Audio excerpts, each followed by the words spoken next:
Hi, welcome to this AQA A-Level Business revision video focusing on 3.2.2 Understanding Management Decision Making. In this video, we're going to explore concepts such as risk versus reward, levels of uncertainty, opportunity cost, and we'll be going over decision trees. A reminder that my teaching here is not linked to my consultation roles or any teaching roles I have in the country. My name's Mr. Giles. Let's get down to business. So when a manager decides to pursue a particular strategy or make a particular decision, they have to be considerate of a few things. These concepts here are often glazed over, in my opinion, and deserve far more attention than they give, especially when taught into Year 12. So when we make a decision, we have to look at the concept of risk versus reward. And this might seem really obvious. How much risk does the decision, carry, and what reward will it give?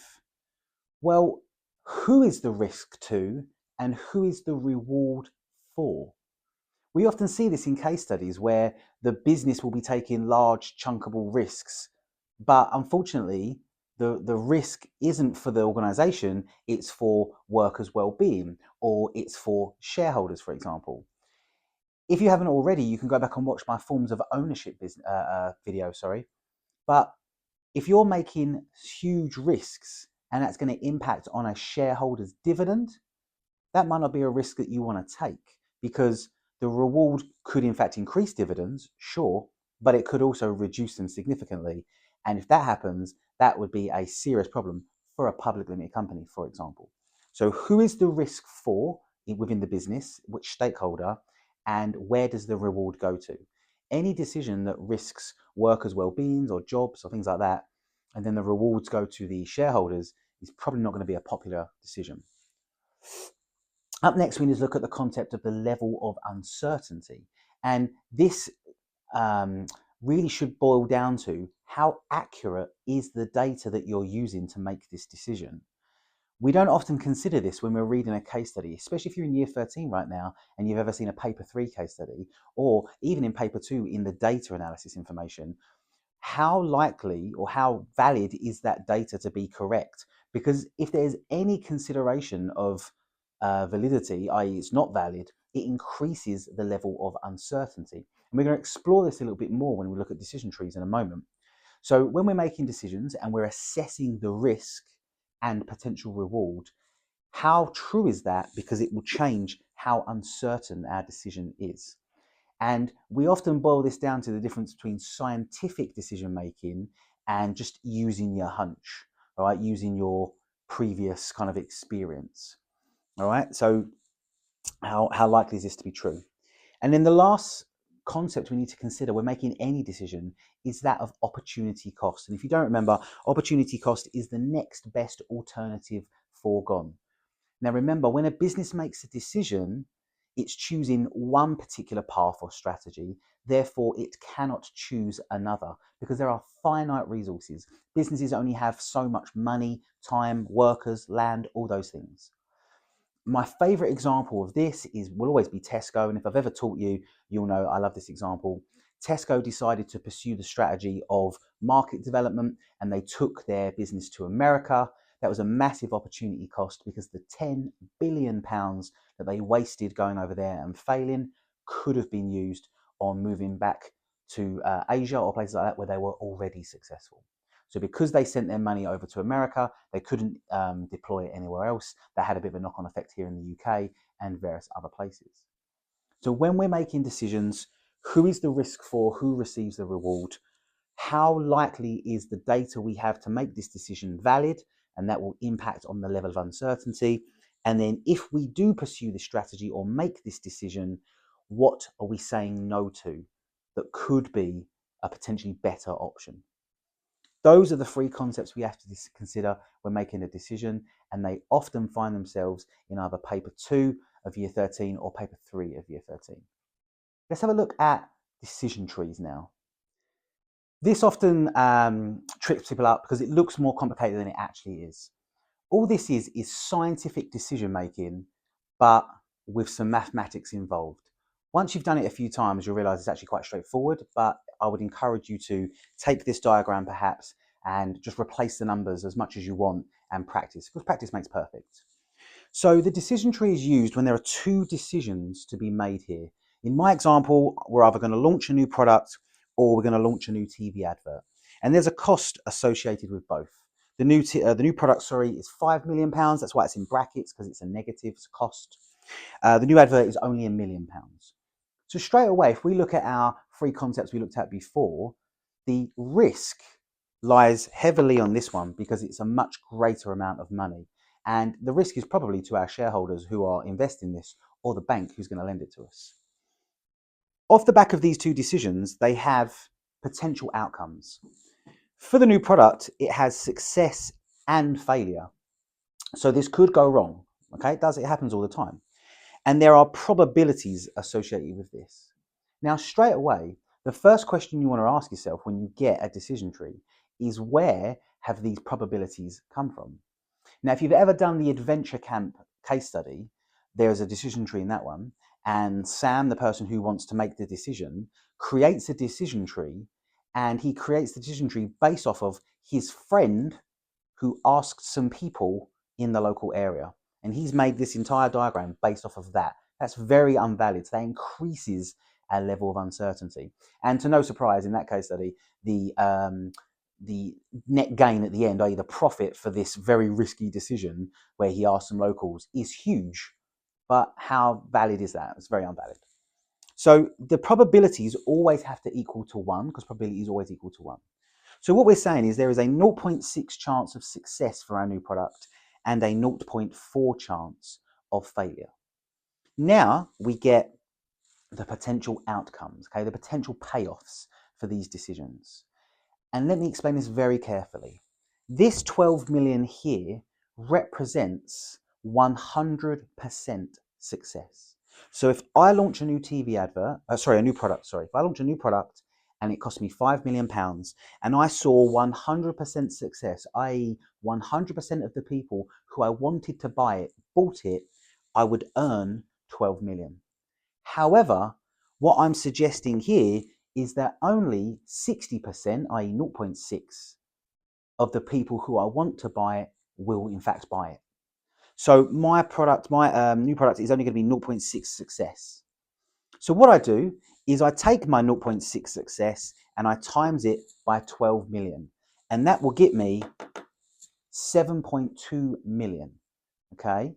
So of the 12 million I could potentially earn if 100% of people arrived to buy my new product, I'm only going to collect 7.2 million. Not a bad start. However, there is a chance of failure. Now, if there was a 100% chance of failure, that would cost me 2 million. Now, you might be thinking, well, why isn't it costing you 5 million? Well, maybe I'll be able to recoup some of the money from this new product development and use it elsewhere. But there's not going to be a 100% failure. There's only going to be a 0.4 chance of failure. So what I do is I take my 0.4, I times it by my 2, and that gives me 0.8 million. Now that's in brackets because that's a negative, that's a loss. So I'm predicting I'm going to incur a 0.8 million loss. Very good. Let's put a pin in that for a second. Let's have a look at this TV advert. Well, the TV advert only cost me £1 million. Wonderful. But the two outcomes here are very different. It says some success and success. So apparently my TV advert for my current product is going to be a hit either way. Now it's either going to be somewhat successful and earn me £1 million, or it's going to be fully successful and earn me 2 million. But we know that's not how it goes. 100% of people who I want to engage aren't going to engage. So I think there is a 0.6% chance, or a 0.6 probability of some success. So I'm only going to collect 0.6 of this 1 million, which bizarrely is 0.6 million. And I think that there's only a 0.4 probability of full success. So I'm only going to collect 0.4 of my 2 million. So that's going to be 0.8 million. Now you'll notice that neither of these are negative, they're both positive because both of these are positive outcomes. So straight away, if we look at risk, this is a far less riskier outcome, but your brains are probably already registered that the rewards are significantly different and this is a much lower reward option, but that's what happens, less risk, less reward. And it would appear that this is a somewhat less uncertain situation. It's a more certain situation because it's success and some success. So uncertainty here is interesting. The opportunity cost is this. If I pick the new product, I cannot pick new TV advert and vice versa. So whichever decision I make, I'm missing out on the other one. Let's get back to our numbers now. We need to work out what's called the expected value, the EV. And that's very simple. All I would do is I would take my two outcomes and I would either add them or subtract them depending on if they were successes or failures. So over here, we've got a potential failure. So I'm going to minus these away. So 7.2 minus 0.8. So I'm going to try and draw across myself here. So I get a wonderful £6.4 million EV. Okay, so I did 0.8 off of here to get myself 6.4 million EV. That's not the final profit yet. That's just the expected value of this situation.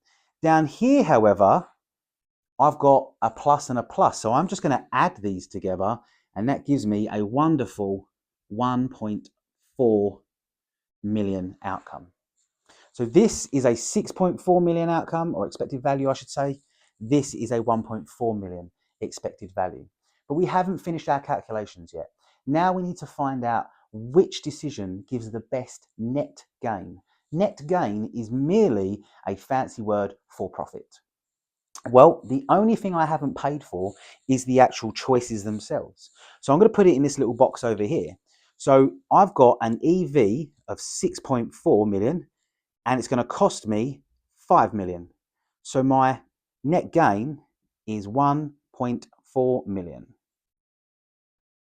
Not too shabby. So I'm going to walk away, if I choose this option, with 1.4 million. Over here, I've got 1.4 million pounds EV. I'm going to take away 1 million pounds, and that gives me a 0.4 million net gain. So again, I've got my EV of 6.4, my expected value that I got over here, and I simply took away the amount of money that it's going to cost me to run it. So 6.4 minus 5 million gives me 1.4 million net gain. Down here, I took my EV again, 1.4 million. I took away my 1 million cost to get me 0.4 million. Now, which decision do we take? Well, do we play the what's the biggest number game? Because if we play that game, this one wins. And we have to choose the one that makes the most highest net gain. However, this decision also comes with significant risk because it has a failure, whereas this decision down here has no failure. So it is of minimal risk. Yes, it has a lower reward, but it's of minimal risk. And then what you really need now is a case study to assess the objectives of the business, how much money they have to hand, where the money's coming from to fund these things. And you go from there. There is no correct answer. The answer is in the context of the case study. So that's the decision tree. We work out our expected values by multiplying this by this. We multiply this by this, and then we either subtract them or take them away. We subtract them or add them together based off of the outcomes. Are they positive or negative? And we then take away the cost of the decision to work out our net gain. And then once we've got all that, we can then make a decision based off the other factors at hand: corporate objectives, where the money's coming from, the level of uncertainty, i.e. how valid is this data. That's enough for today. Any questions, put it in the comments below, and I'll catch you in the next one.